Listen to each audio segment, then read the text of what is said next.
Bonjour à tous et bienvenue dans une nouvelle vidéo chez Fish & Dive. Aujourd'hui, en prévision de la prochaine vidéo, je voulais discuter d'un concept très important en écologie marine scientifique. Et non pas en écologisme scientifique, ça n'a rien à voir. La dynamique d'un écosystème. Alors c'est quoi le dynamisme écologique, la dynamique d'un écosystème? On va y répondre tout de suite. Ok, rapide rappel, un écosystème est constitué de trois choses. Tout d'abord un biotope, c'est-à-dire un milieu avec des paramètres environnementaux, physico-chimiques qui vont gouverner le milieu. Puis une biocénose, c'est-à-dire un ensemble d'espèces qui va vivre dans ce milieu et qui va être sujet à ces paramètres environnementaux. Et une série d'interactions entre espèces et leur milieu, entre espèces différentes et entre individus de la même espèce. Tout ceci crée un complexe, un réseau de matière et d'énergie appelé réseau trophique. Donc un écosystème, pour qu'il perdure dans le temps, pour qu'il soit stable, doit avoir une dynamique. Pour être plus précis, un écosystème n'est pas linéaire, il n'est pas dans un équilibre statique. Il va en fait subir de nombreux stress qui vont l'amener à se modifier, à changer au cours du temps. C'est vrai qu'il y a l'idée, peut-être bien ancrée dans la tête des gens, qu'un écosystème, marin ou terrestre, si on lui fout la paix, eh bien est dans un état parfait. Mais en fait non, pas du tout. Et d'ailleurs cette idée, ce concept, ça a un nom en écologie scientifique, ça s'appelle le climax. Il faut savoir que cet état, le climax, n'est pas atteignable, parce qu'il y a toujours des perturbations qui vont venir influer l'écosystème, qui vont venir le dynamiser. Donc des stress peuvent amener l'écosystème à se modifier. Alors ce n'est pas pour autant qu'il devient autre chose, et un herbier de Posidonie sous stress reste un herbier de Posidonie. La Posidonie, elle est toujours là, mais des perturbations environnementales sont à prévoir et peuvent modifier un peu l'écosystème. Tout l'enjeu, c'est que ces perturbations ne soient pas plus importantes que deux choses. La résistance de l'écosystème et la résilience de l'écosystème. La résistance, c'est la capacité à pouvoir encaisser les coups, les stress. La résilience, c'est la capacité à pouvoir s'en remettre après coup. Vous l'avez compris, l'écosystème, comme un bon boxeur, doit savoir encaisser et se relever pour continuer le combat. Allez, je vous donne la définition scientifique de la résilience, histoire d'être un peu sérieux. C'est la capacité d'un système à subir des perturbations et à maintenir ses fonctions et ses contrôles. Et cela peut être mesuré par l'ampleur des perturbations que le système peut tolérer et persister. Alors comment l'écosystème peut y arriver? C'est par la capacité à s'adapter à ces changements. Alors il y a beaucoup de moyens pour s'adapter à ça, la fluctuation des populations, le remplacement des espèces, des changements évolutifs, etc., etc. On pourrait donc définir la dynamique d'un écosystème comme une succession d'états, souvent imprévisibles dans l'espace et au cours du temps, contingent de perturbations, d'actions humaines et de restauration. Alors ce n'est pas un langage simple, je le reconnais, mais voilà, on parle de science, il faut essayer d'utiliser les bons mots. Alors il existe plusieurs approches en science pour étudier la dynamique d'un écosystème, et chacun a ses faiblesses, a ses avantages. On peut avoir des analyses et des approches comparatives, le développement d'indicateurs et de seuils, des systèmes de surveillance et d'observation à long terme et ou à grande échelle, une exploration de bases de données, faire des analyses multivariées ou encore même de la modélisation. Comme je l'ai dit, chaque méthode a ses faiblesses et ses avantages et chacune apporte sa pierre à l'édifice global. Donc vous avez peut-être compris, quand l'écosystème est sain, est en bonne santé, s'il subit une perturbation, il va se relever tout à fait normalement et va pouvoir continuer à fonctionner. Mais un déséquilibre se crée quand la perturbation est trop grande et souvent parce qu'elle est trop fréquente. Elle est répétée au cours du temps. La dynamique normale n'est plus stable et on va changer d'état. On assiste alors à un basculement soudain vers un système écologique entièrement nouveau. L'exemple typique que je voulais développer est méditerranéen et met en lien trois choses. 1. La pêche illégale des dattes de mer. 2. Des oursins. Et 3. La pêche des sars. Ces trois choses, quand elles arrivent ensemble, changent drastiquement la dynamique de l'écosystème des fonds rocheux à macroalgues et le modifient drastiquement.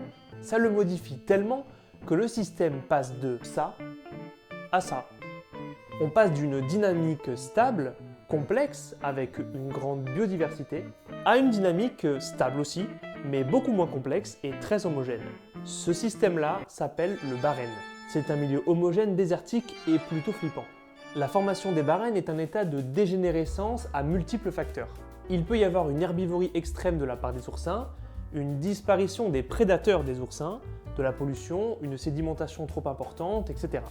Alors mettons en lien les trois choses précédentes. Les dattes de mer, la pêche des sars et les oursins. Il faut savoir que la pêche illégale des dattes de mer, oui, illégale parce que la datte de mer est entièrement protégée. Elle se fait par la destruction avec des marteaux et des masses spéciales du bord de côte. Mais pourquoi? Parce que la date de mer est un mollusque qui vit à l'intérieur des roches. Elle fore la roche avec des enzymes pour se faire un abri. Il faut donc éclater tout ça pour les récupérer et les revendre. Vous vous imaginez donc l'ampleur de la destruction parce que les gars, ils s'attaquaient carrément aux digues. Il faut savoir que les zones impactées sont dans un état catastrophique. C'est d'ailleurs pour cette raison que Lithophaga lithophaga, la date de mer, est entièrement protégée depuis 1988. Parce que sa pêche, elle détruit tout. Mais alors c'est quoi le rapport avec la dynamique, les oursins, tout le sujet? J'y arrive. Dans un contexte normal, dans un écosystème de fonds rocheux à macroalgues, les oursins ont un comportement plutôt cryptique.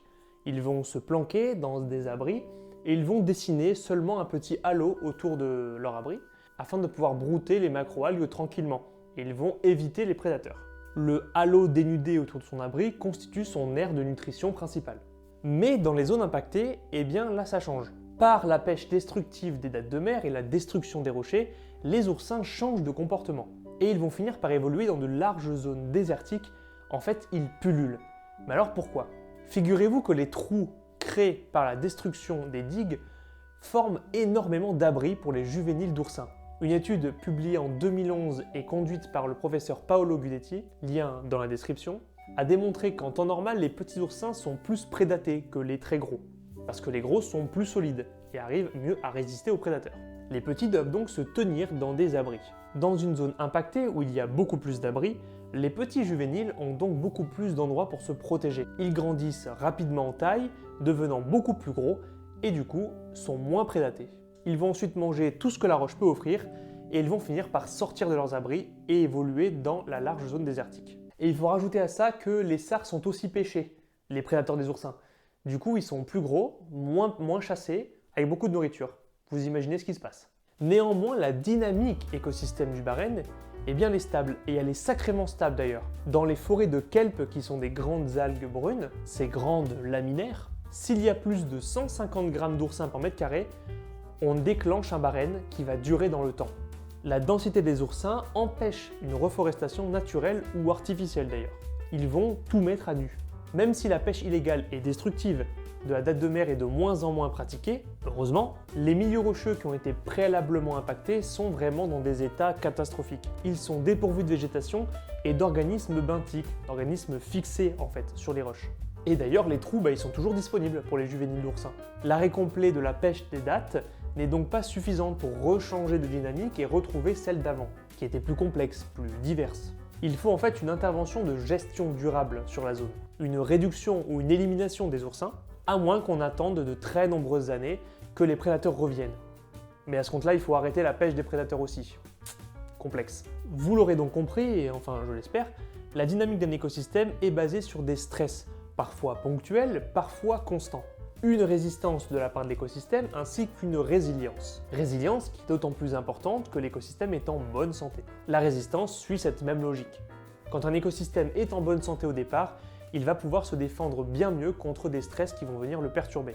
L'épanouissement il y a quelques années de la Caulerpa taxifolia, l'algue tueuse, a été en fait le fruit d'une réduction de la bonne santé des herbiers de Posidonie. La dynamique des herbiers locaux avait été compromise et les algues ont pu se développer tranquillement sans résistance. Une perturbation qui est trop importante ou trop fréquente va conduire à un basculement d'une dynamique à une autre. Le Barents est un exemple de dynamique écologique moins complexe mais stable dans le temps. Malheureusement, elle est homogène et désertique. La stabilité des écosystèmes, leur dynamique, tient donc à quelques paramètres qui peuvent tout changer. Ces paramètres peuvent être profondément altérés en fonction des actions de l'homme. Étudier les dynamiques écologiques permet de mieux comprendre comment le tout fonctionne, ce qui permet de le préserver et surtout de bien le manager, afin que les écosystèmes conservent leur dynamique actuelle. Imaginez des Barents tout le long d'un littoral et c'est la mort économique de beaucoup de villes. Il n'y a plus de pêche faute de poissons, pas de tourisme à cause de l'homogénéité du milieu qui est désertique, c'est pas très attirant. Et ça, il faut vraiment bien le comprendre, un écosystème marin en bonne santé permet d'avoir de l'argent pour les villes littorales et côtières. Merci d'avoir suivi cette vidéo, n'hésitez pas à liker, à vous abonner, à partager la vidéo, et n'oubliez pas que c'est sur cette chaîne que commence la mer. Bye.